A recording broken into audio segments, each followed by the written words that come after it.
Welcome to Lucid Horizons. This is the sixth episode of this topic. Today we are with Professor Hassan Mansoor, Professor of Economics at the American Graduate School of Business and Economics. We're going to talk about some basic notions and basic concepts of economy and economic developments and how it relates to democracy and to other aspects of a society. Professor Mansoor, welcome to the show.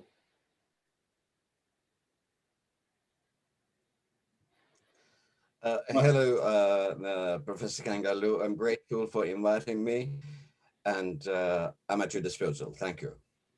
I'm going to start with, as I said, with a very, very basic notion. And my first question to you is, what is meant by economic growth? The idea is very simple. In economics, the question is, we convert things which we find in the nature and they're not directly usable to things which are usable. So in order to start the process of production, we need to get the factors of production, which are labor, capital, and land. These are to be bought and provided. These we get from a market which we call factor market. So the one who intends to produce enters into factor market with money. With money, you hire labor, you buy capital or you hire capital, you get land. Technology is included in it. So we do not count normally it as a separate factor. It is embodied in labor, it is embodied in capital and land, improved land. So the producer enters into the factor market with money and gets these factors and brings it to production process. So production is a process in which these factors are combined in a logical and ergonomical way with one another in order to produce. So it is technology governed. The process of production is governed by technology. So we get these factors, introduce it to the market. In the market, the process was there. It may take 2 months, 3 months, 6 months, depending on what we produce, or years. This process is called production process, or it is called valorization, because it deals with value. What we buy and bring into the market are the value. They're in the form of money. So regardless of whether it is capital, land, or labor, it is expressed in money. So we bring them into the production process, which are factories, lands, farms, or whatever. There they are converted into the goods and services which we need. Once they're ready, a secondary market is required. This is the product market. So the factors which are bought and processed into usable and saleable goods, they are brought into the product market. In product market, they are sold. So you're seeing this simple story. We have two markets in the beginning, one in the beginning, which is called factor market. At the end, the other one is product market. In between, we have the process of production or valorization, during which what as a raw from the nature or other producers as raw materials, we convert them into goods and services which are demanded by consumers in the market. So once I have summarized the story into this form, then we need to have a look at these two markets. The money which enters into the factor market is called money one. The money which gets out of this process is called money two.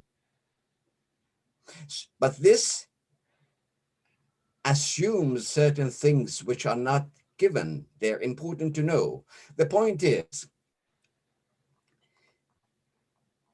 the products which are produced in this process, are they saleable? Are there demand for it? We assume that there is demand for it. We've got to make sure that there is demand for it. But once, imagine that we invested 100 units of value, money, into the factor market. If we get 100 plus 110 units of value in the product market, then we're talking about growth. Then we're talking about growth because we have put in place, our input in the market is $100, our output is 100 and say $10, then we're talking about growth. This is a simple understanding of growth. But the question is, the growth is not given, is not necessarily there. We've got to make sure there is growth. We may end up with the same amount of money that we had invested. So money one becomes equal to money two. Or money two, if it cannot be sold, can be less than what you invested. Then the producer goes bankrupt. So here comes the question of science, technology, management, knowledge to make sure that what we produce is going to fetch higher value than what we had invested. Once we get this idea of growth, which is a very basic concept, as you mentioned, then the question is, what is the source of growth? Where does it come from? Is it land which produces it? Is it labor which produces it? Is it capital? Which of these factors, or in what way the combination of these factors produces growth? Well, economists have been dealing with it for centuries, and I would not even dare enter into this field by mentioning, which can be very lengthy list. And of course, in the courses of economic growth, you may use at least one semester to teach the basics of economic growth. I'll just mention this, that once we talk about growth, the growth is an engineering concept. It is an engineering concept on which we have, like any architecture, we have mathematical models, which shows the relations between factors that we put into the market and what we get out of the market. Let me mention only one example. Robert Solow of MIT wrote an article in 1957. He tried to clarify the role of factors that we bring into the market in producing growth. He came to an astounding and shocking conclusion, which won him the Nobel Prize in 1987. What was the idea? What did he find? He found that 87%, if I don't, 83% of growth did not relate to either labor or capital or land. So growth was there, but they were not attributed to these factors of production. Where did it come then? Where did it come from then? It came from the intangible part of these factors, which are the know-how, technology, knowledge, skills in management, skills in organization, the intangible part. You know, this discovery became a great contribution to economics growth and to all policymakers, because policymakers could then decide how much of growth they want, and what factor should they invest on. Should they invest on improving land, capital, labor, or education, or technology, or management skills? So how would they try to promote the growth in their production? So put in a nutshell, on these topics, there are a great many very, very valuable books and compendiums which give us the models, the mathematical models of growth. You can name Cobb-Douglas model, Solow model, Ramsey model, models with open economies, with closed economies, and so on and so forth. So a variety of models, and it is the job, a very challenging and demanding job of managers, of politicians of growth, to choose the right model, to apply it in their situation. And if they make a mistake in that model or application, it's a fatal mistake. So it's a very refined and fine job to understand the situation, to find the right model, to create great and good combination of these factors, and later on to achieve growth. This is a simple idea of growth that we talk about in economics. Fantastic. And that's a very good foundation based on which we can continue our conversation about economic development and how it's promoted. So you very concisely described economic growth, and you said that there are multiple factors involved in economic growth. And just to make sure that our audience understand the difference between economic growth and development, could you say what specifically are the differences between growth and development?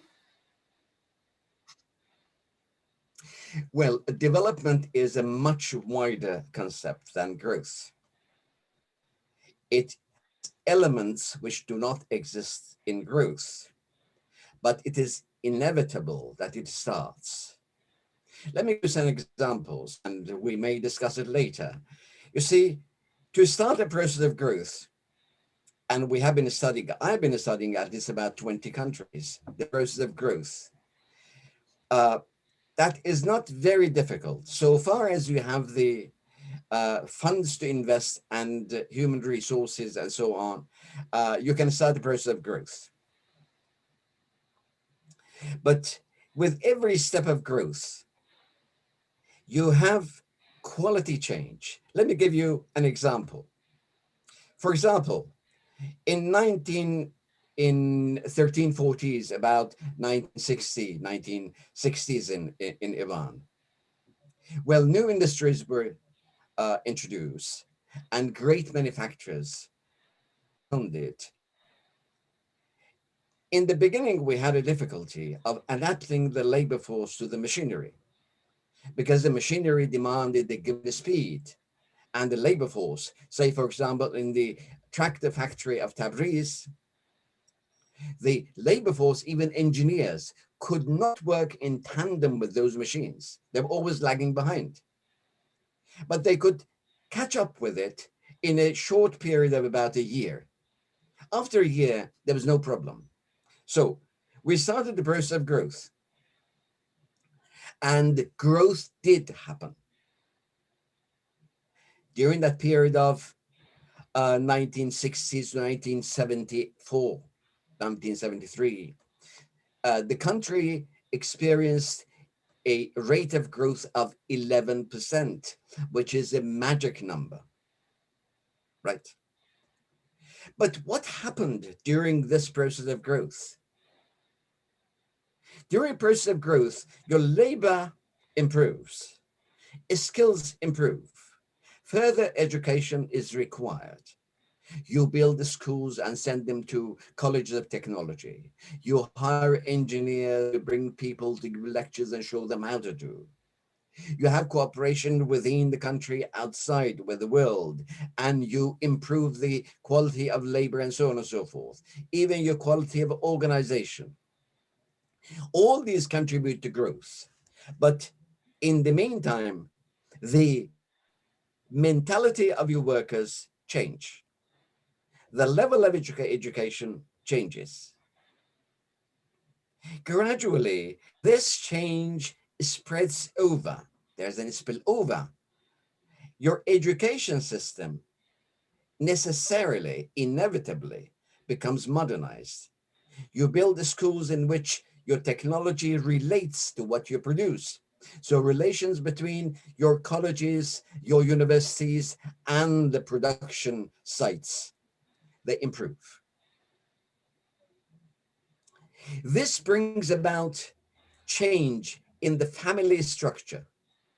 Well, the people who come to work, they come from, many of them, from extended families. But they migrate into production areas. So the families they built are not extended families anymore. Husband and wife and children. So nuclear families are built. The new generation, they go to schools.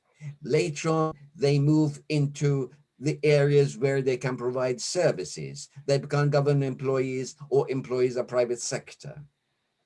Their families are a young man, a young lady, and children, nuclear families. The statistics show that nuclear family developed in Iran very rapidly. Once you get these nuclear families, the families with father, mother, children, you require different kind of schools and education. And of course, you develop a relation in which the status of men and women require equality, respect, mutual respect. Laws have got to change. Family laws have got to change. So you get a change in family structure. You get a change in your juridical system, your judicial system. Laws change. The laws of equality in men and women are introduced. And later on, of course, the requirement goes up and up. The same population of people, they demand more share in political say because individual rights are getting established. They demand more democracy. These are the beginnings of development.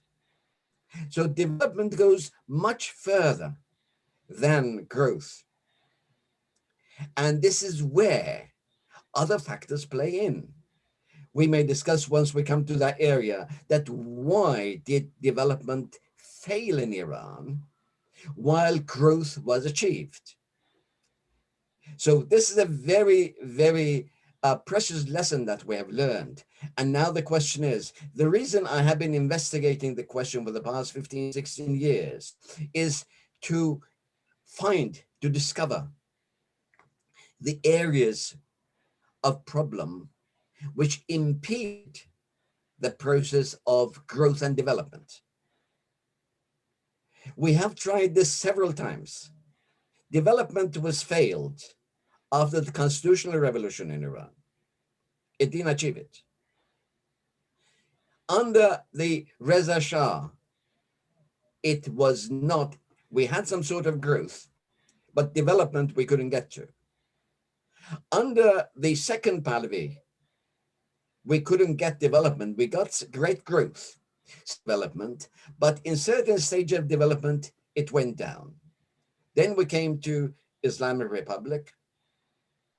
Well, they tried to achieve some growth, even in that. I will talk at a longer extent later. Even in growth, they failed. And development was suitable for them. They wouldn't even like to have development. This is why 4 great experiments in Iran's history, and we have failed to achieve development. So development is much, to put in a nutshell, development is a much wider concept. It has dimensions which are cultural, political, juridical, while growth is only engineering and material. This is why growth is much easier to achieve than development. But the end product, which is desired, is to achieve the development, because development is what leads to free man. Fantastic. That's a good segue to the next question that I have for you. Before I ask the next question, let me reduce everything that you said into one sentence, and please correct me if I arrive at the wrong conclusion about what you just said. So, is it true to say that economic growth, the factors involved in economic growth, are not human related and governing related, system of government related, but development is really a function of the type of the type of government system, the governing system, whether you brought in the element of liberal and democracy and individual freedom that really takes economic growth and turns it into economic development. Is it true that the factor of governance determines whether growth can result into development? It's quite true. I did not rule out the impact of political systems or management from growth. They're all important. But the difference and the dividing line between the two is that once we start growth, inevitably with every step of growth, we have some development. Skills develop, for example. The mentality of workforce develop. Right. The consciousness to time, for example, they understand how to respect time because they're working in a chain. So all these are mental changes which appear. And even the concept of time in society changes. So people learn to become more punctual because they know that time is important here and there in production sites. But after this, small, very little qualitative changes, you come to an area where a big leap is required. That is where the growth may stop, development may just break down. You may not be able to go until you address the problems which arise at that stage. Well, we have countries which have done it, and we have countries like Iran which have not succeeded in doing that. So that's a very important question. And our problem, I think, in this forum that we have is to really diagnose the problems which impede our development. If we could achieve a bit of progress in this direction, then we will be rewarded. All this talk will be rewarded. Yes, the growth is a physical and engineering concept which is measured in money. But development is a much wider concept. It has very many qualitative sides to it, and they cannot be directly, physically, and monetarily measured. Not to really try to split hair, but maybe to the eyes and ears of a non-expert, growth and development are kind of the same thing. But you just very beautifully and elegantly distinguished these two concepts, at least in the context of economics. There's another word that's being used by economists, and it would be nice to kind of make a distinction between that and these other two words of growth and development, and that is the concept of expansion. To a non-expert, expansion and growth are kind of the same thing. Is there a difference between expansion and growth, and what's the relationship between expansion, growth, and development? A very pointed question, Professor Kangarlu. Allow me to add one point to our discussion of development. A French economist, professor of economics, Jacques Osrui, has written a book, the title of which is very telling. The title of the book is Le scandale du développement. Le scandale du développement. The scandal of development. Why does it call development the scandal? Because it is a process of reconfiguration. You start from a status, a situation 1 or A, in order to arrive at situation B. Once at situation A, you start, there is a harmony between different elements of society. Let me be more precise in this. I've studied the past about 200 years of Iranian economy. Iranian economy, the population size from the beginning of 19th century to the end of 19th century is about 8 to 9 million. The population doesn't grow, 8, 9 million. Why? About 4, 5% of birth rate is offset by about 4, 5% of death rate. People give birth and people die. So population size stays. From the 20th century, the beginning, well, we had change of government and Qajar goes and Pahlavi dynasty comes and so on and so forth. We have started some process of growth. With this process, simple changes happen.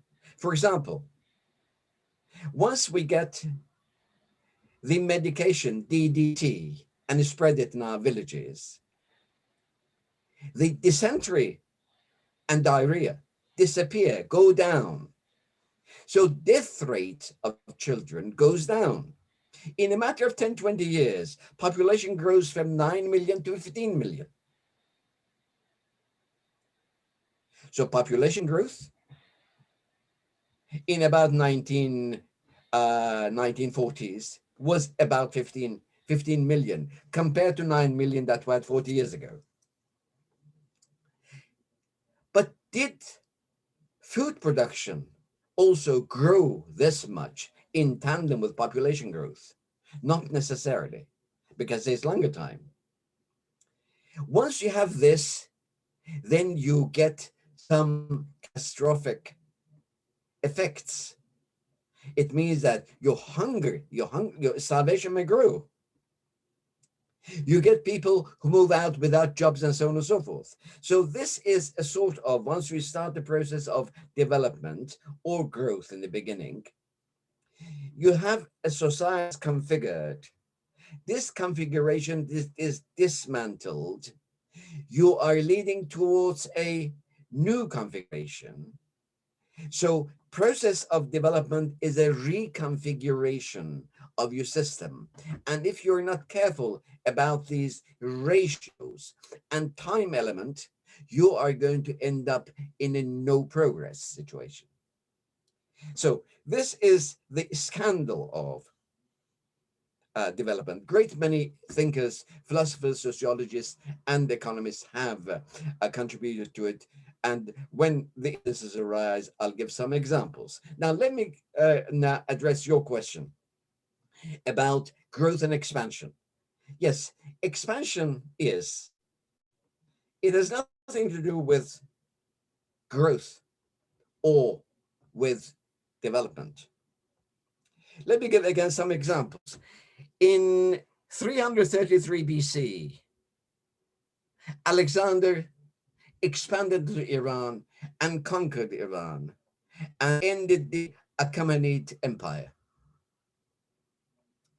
He represented a different civilization, Hellenic civilization. It was an expansion and later on a combination of Hellenic civilization with Iranian civilization and mutual effect on one another. But did it bring about the change in mode of production and distribution? Not necessarily. So it's nothing to do with development. It's expansion of power into another area. Or second example, the Bedouin Arabs expanded into Iran again in 633 AD, and they ended Sassanid dynasty. They expanded their control and political power, and of course degraded the system of production and relations of production which existed in Iran, simply because coming from the Bedouin area, They did not have even the rural relations that Iran enjoyed. That was degraded and destroyed. It took about a couple of centuries that Iran could recuperate and mix with this expansion. A third expansion which appeared was by Genghis Khan in 1219, 1221. Mongol Empire, Mongols, they invaded Iran and took over. It was an expansion. Because again, they were desert people, they took back 1-2 steps back the Iranian mode of production. They were not merchants. They were not cultivators. They were horse-riding conquerors. So the mode of production was degraded again, but expansion took place. Then we come to the story of today. Iran, during the past 40 years, the growth in economics, per capita income is reduced. So there's no growth. GDP growth is, as a mass, 70% in 42 years.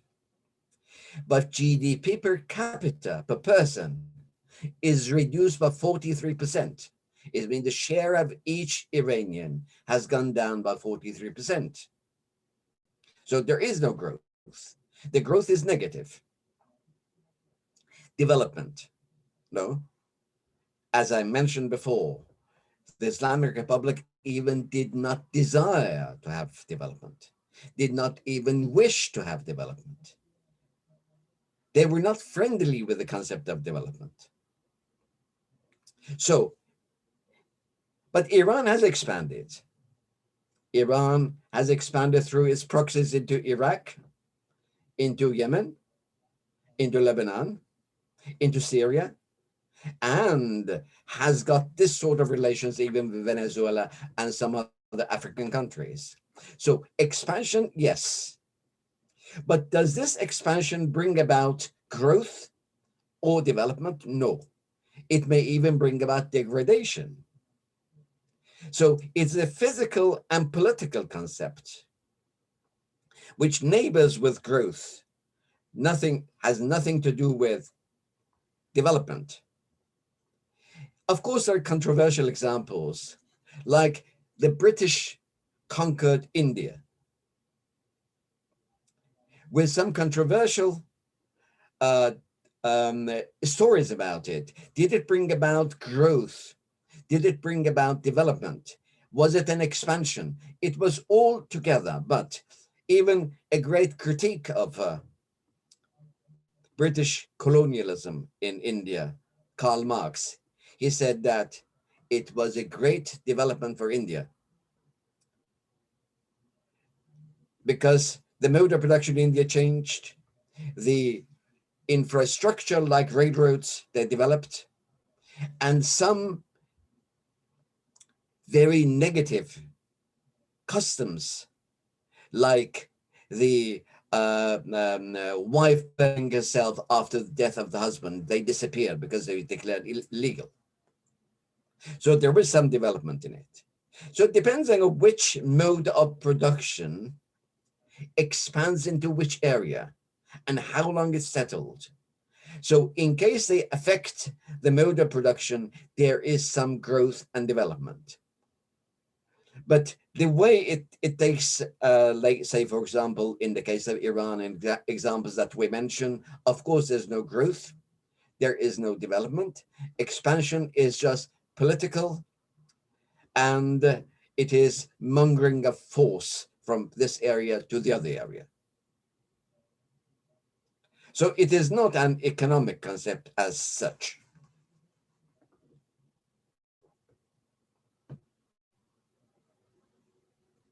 Now that we understand the notions of growth, development, and expansion, assuming that we understand it with all these explanations that you just gave us, That brings us to the next question of, in order to really implement the positive aspect of growth, development, and expansion, if there are positive aspects to all three notions, are there any institutional prerequisites for implementation of development?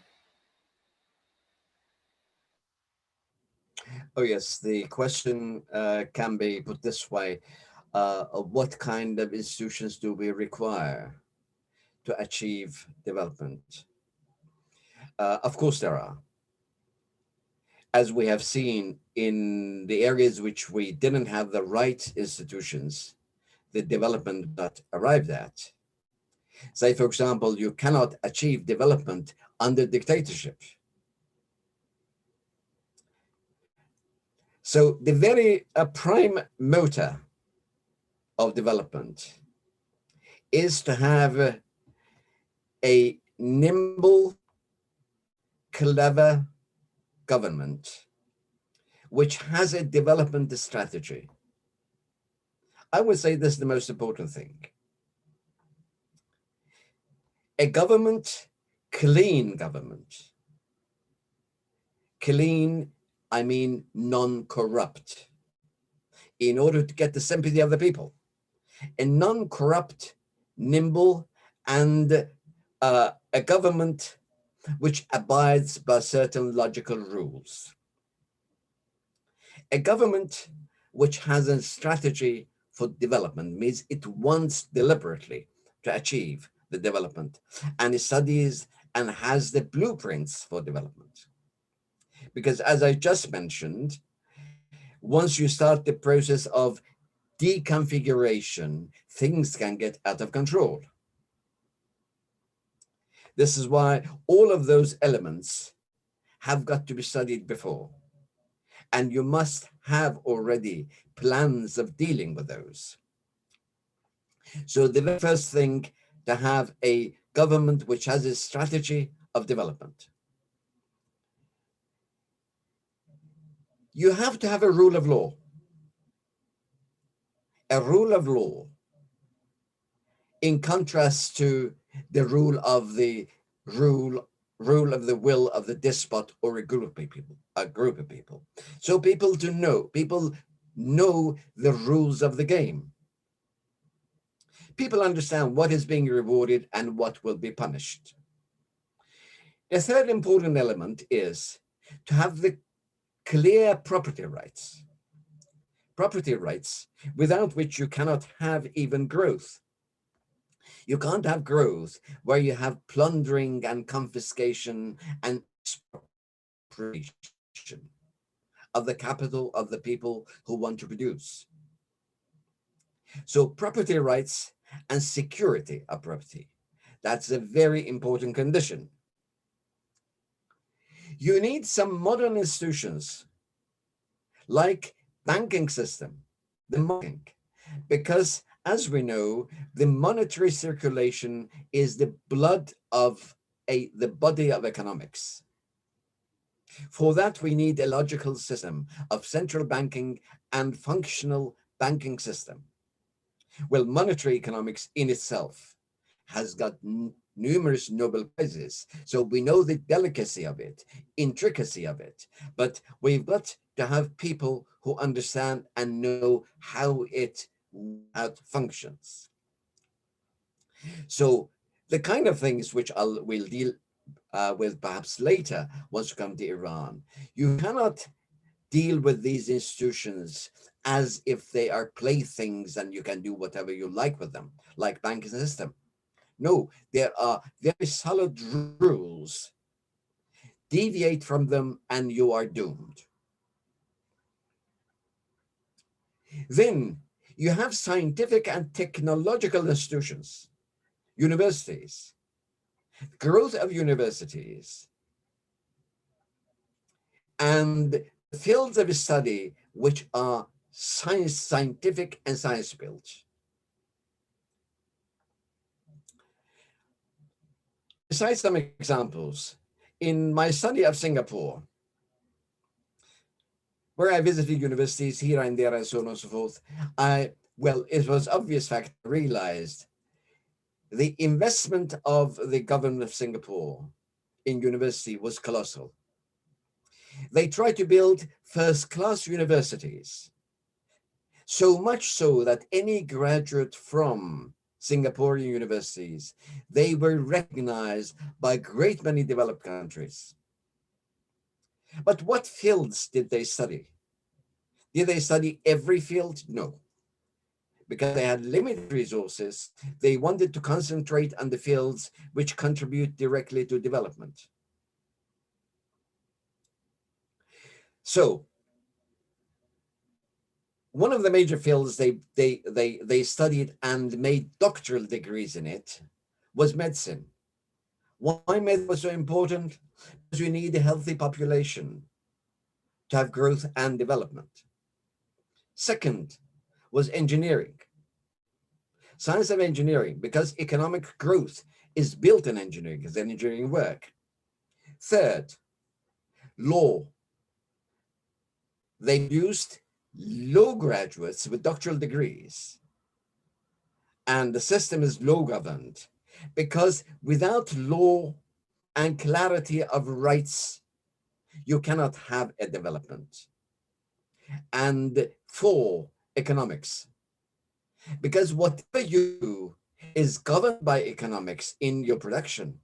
If they're not economic decisions that you make, then it is going to lead to failure. It is not the fancy work. It is work which has got to be calculated. So in these four fields of medicine, engineering, law, and economics, they produce doctoral degrees. So investment and right investments. And after you have achieved your development, of course, other fields can also be prioritized. But for achieving those goals, you need the basic things, which are the basic forces, which are the engines of development and growth. And later on, these are some of internal institutions that need to be built and strengthened. Then, of course, you need external links, external institutions. For example, your foreign policy plays a very important role.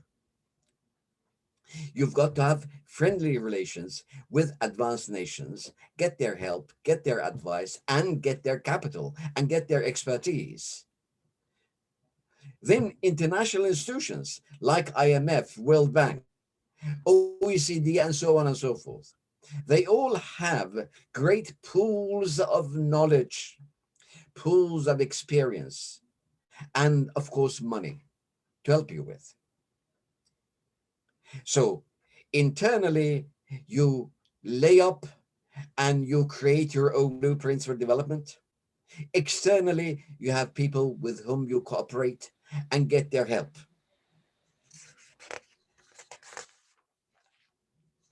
So put together all these requirements internally and externally, they can help you. It's not guaranteed because there are many delicacies in the process of development that politicians have got to be very resourceful in order to deal with it.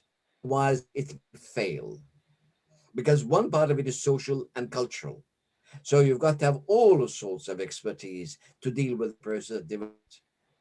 But these are the basic institutions inside and outside the country in order to help it achieve the goals of development. All right. So now we are clear on the concepts and the notions of growth, development, expansion, and prerequisites. And you kind of alluded into the internal and external players in the development process. Would you like to elaborate a little bit more on the internal and external players and give us some examples for specific countries? Like, for instance, who are the internal and external players, for instance, in the context of growth, development, and expansion for Iran in the last 4 decades, for instance? And could you compare that with another country, any country of your choice, America, China, a European country? And what is arresting development in, for instance, in Iran compared to another country that's not constantly in conflict with the rest of the world? Well, a great many examples in the world, and well, the experience of Iran is in front of our eyes. Um, Development is a process which is law governed, which means it is regular, and there are steps which are well defined in advance. Where are we going and how are we going it? So we have blueprints for it. We even try to foresee the problems which may arise. I'll be more specific when we come to it. For example, what kind of problems may arise from the family front? What kind of problems can arise in religious front? These are the problems which arise and paralyze Iranian development, Iranian march to development. You see, it was much easier to achieve the growth of 11%, but when it required change in family structures and equality in men and women, we had a backlash of religion. That is a requirement which arises out of the process of development. You start it, then you get it. But were we prepared for it? No, we were not prepared to deal with it. When the religious backlash came, we were not prepared to deal with it. This is why the system had to succumb, to go down, which is very fatal. Now, we'll deal with that maybe more elaborately later, but let me come to this question. I mentioned some of the internal and external institutions which are required for development.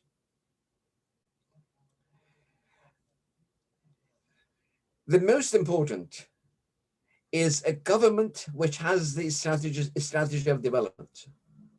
Well, we lost that government, that institution, with the whole of Pahlavi dynasty, which had the will of growth. We lost that. Then we had a government which was enlarged. The number of employees grew by many folds. But the functions they provide, they were reduced much, much less and degraded. Let me cite only one example. Oil industry, which produced about 6 million barrels of oil per day, had about 24,000 employees. Now it produces about 2-3 million barrels a day and has hundreds of thousands of employees, while technology has developed. You see, you have an inflation of the employed people, which are not employed to do work. Once you hear from ministers saying that we have 1,800 clergy in the oil industry, then you ask yourself, what is the function of clergy within oil industry? I, as an oil man, know no function within oil industry which can be performed by a mullah. Neither a research side, nor a production side, nor refining side, nor administration side, no. So you need a government which has a strategy, clear strategy of growth and development. That's the main thing. And later on, all other institutions underneath within your society, family structure has suffered a great change during these 40 years, 4 decades. Political structures, they've changed. A great chaos rules in the country. Foreign policy, which I mentioned as a great institution for development, foreign policy is friendly towards the world. It is always in conflict with here and there and with the majority of the countries of the world. So you lose the cooperation of all other international institutions. Take the latest example that Iran has demanded $5 billion of World Bank help, and they haven't got it yet, while they are member of the institutions. because the relations are not good and friendly. And what kind of friendly relations do you have with any institution of development in the world?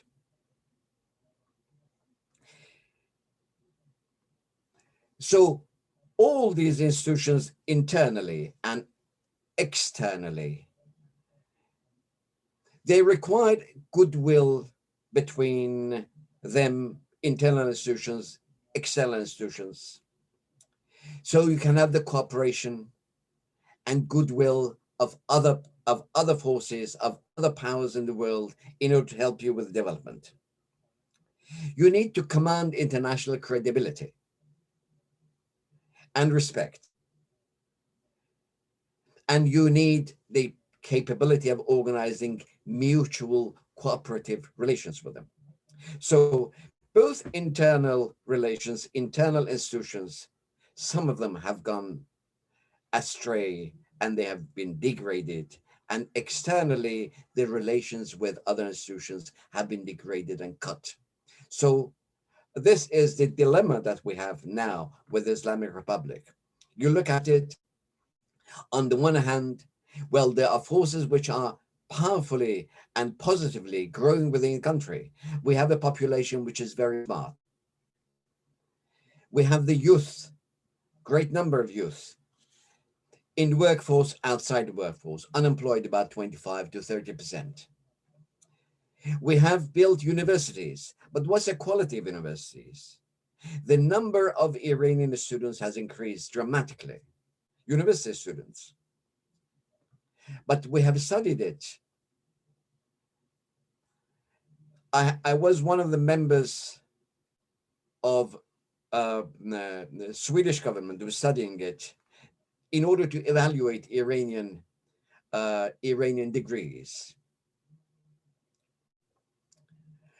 We couldn't really get, I mean, they couldn't get to a point where they could say, all right, this degree is equal to this degree. In certain cases that I came across, an Iranian, say, dentist would be employed as a second year student. The only institution which was kindly respected was the Industrial University of Sharif, whose graduates was kind of comparable to other students. This story was about a couple of decades ago, but the situation is such. You look at the quality of education, the quantity has increased, but has quality developed in tandem with the world developments? Technologically, well, we know that we have good technical knowledge within Iranian universities. By scientifically, do we have scientific morale? Do we have scientific attitudes towards things? No, they do not go in the same direction. This is how the relations between internal and social relations, they are kind of corrupted and degraded and go down.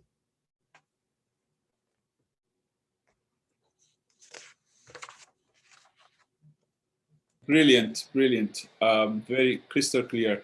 So now that we know about all these notions and the relationships and the role of players, both internal and external, and you eloquently explained the factors, ideological factors, such as the presence of mullahs in the oil industry and the fact that you couldn't see any role for them in the process of growth, development, and expansion, and all of that, and in overall picture of the economy. What about the other notions, such as nationalism and patriotism? Do they play a part in development as motivating and mobilizing force? Yes, of course they do. But let's make a distinction between the two concepts you mentioned, patriotism and nationalism. Well, patriotism is a historical concept which is old. It means that, well, you can find patriotism. Patriotism is the love of land and the place and your family and the land on which you live. Even before the existence of the concept of nation, we have patriotism. Everybody loves his or her home. and family and people. It also demands respect for the family, respect of their rights, even if there are conflicts, but people do respect each other because they're living in the same area under the same predominant factors. So this is what's called patriotism. But to create social cohesion, yet it does play a role. It does play a role even if the real patriotism is much limited, because the concept of nation is a modern concept which is kind of limited to a land, which is the country, and a state. While the concept of land and country under patriotism is a diffuse and fluid. It means that it is not so precise, because even the countries didn't have the boundaries. The boundary went as far as your army could go. So the boundaries of the countries were not defined. The concept of nation comes with, well, French Revolution is called. Then we have nation and state. Then we have the concept of État-nation, the government and the state and nation. Here to relate these concepts to development. Because patriotism is an old concept, it does not have necessarily links with development, because development is a product of nation and nationalism. Here we've got to add another dimension, our definition. What is development? Development is to move from a pre-capitalist mode of production to capitalist mode of production and go further. Without an example of a capitalist production, you wouldn't have development. So the concept of development did not exist. Concept of expansion did exist. In all these wars and conflicts in the world, expansion did exist, but development didn't. Development means changing a mode of production into another mode in which you have institutions like capital, markets, free exchange, freedom of man, individual, and so on and so forth. This is concomitant with concept of nation. So nationalism comes as an engine of growth and development. The countries who haven't even achieved the nationhood yet, they do have some patriotism. They do have patriotism. They are prepared to defend themselves. But the nation is a modern concept, and nationalism is the engine of growth and development. The concept has grown in Europe and later on expanded. Now we have in all the world, we have United Nations, where we have 198 countries that each represent a state which represents a nation. During the course of history in the past 2 centuries, well, we've had varieties of nationalisms and the way that they express themselves. So the concept has created great variety of nationalism. I mean, some of its outgrowth has become inimical with other nations. So nationalism has played some negative role in certain areas. You take the example of Second World War, you have the fascism, Nazism, and Mussolini's Italy, and so on and so forth. So nationalism played a role, a devastating role, and created wars. Since then, a great many new factors since the Second World War. Well, there is some reign, some control over the conflicts, some mechanisms which are adequate or inadequate to control the conflicts that have been created. Sometimes they function, sometimes they do not function. You have the Security Council, you have the United Nations, and so on and so forth. And of course, you have the nuclear weapon, which is an impediment of the new wars. But here and there, again, nationalistic eruptions have caused, like in Bosnia, in Yugoslavia, here and there, problems. So nations have learned to tame this positive force of nationalism and to stop them turning into negative forces, destructive forces. So the concept of supernations have grown. Supranationality, say for example, the concept of the United States of America, in which you have 50 states, they become federal. And you have different people, different languages, different religions, but one country. Later on, you have tried to engineer another supernation in Europe, even if defectively. We have created European Union, which is one of the greatest creations of mankind historically, one of the greatest. Some 28 now, 27 countries have become one.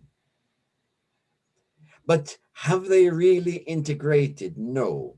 Are they really blueprints for integration? Yes, they have been, but they're not feasible. Just to mention by passing that, well, in Europe, we have the integration in monetary terms that we have common market. Common market has grown to a single market, which is a great achievement. Single market of Europe, which has rules and regulations applied for all members of this great union. But do we have monetary union? Yes, we have a euro, which applies to 18 countries. But is this euro a money like dollar? No, it's not. It does not have the transmission belt. What is that? In the United States, you can tax in California and spend in Missouri. Federal government can do that. In Europe, you cannot do that. In Europe, the budget which is behind your money is about 2.5% of your national budget. So this money doesn't have the power of raising money from one area, spending in another area, investing in another area. This is what we call transmission belt. It doesn't have the transmission belt. Why can it not be built? Because of nationalism. Each nation wants to keep its sovereignty as a nation. What about fiscal integration? We've had monetary integration, but do we have fiscal integration? No. Fiscal means you unify your rules and regulations and models for taxation. It's a very complicated business. So Germany, Italy, France, they have different taxation systems. Why don't they unify? They cannot. It's not so easy. It's not practical to do that. This is why they have agreed to live the way it is, this halfway from building a supernation. What about foreign policy? Have they built one foreign minister? No.